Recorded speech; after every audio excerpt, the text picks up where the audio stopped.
Алтыншы аудио.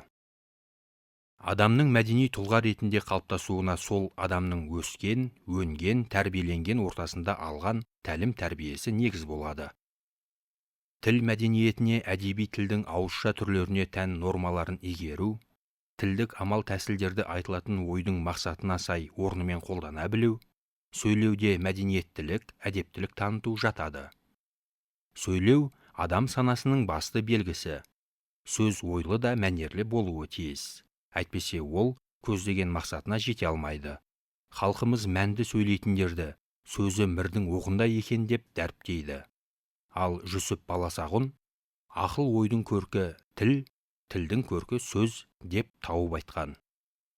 Көне замандағы мәдениет ошақтарының бірі шумерлердің тас табақтарына былай деп жазылған екен. Аузыңа абай бол, көкейдегі ойды айтуға асықпа.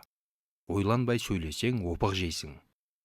Ал Мексика халықтарында сөйлегенде сабыр сақтаған жөн. Асығып аптықпа, қызбаланба, дауысыңды көтерме. Сөзің орынды да ұрымтал болсын дейді. Үнді заңында қандай бір қиын жағдайда да балағат сөзге тыйым салынған. Онда көкейге қонымды, көңілге ұнамды сөздер ғана айтылсын делінген. Бұл сөйлеудің адам өміріндегі маңызын көрсетеді.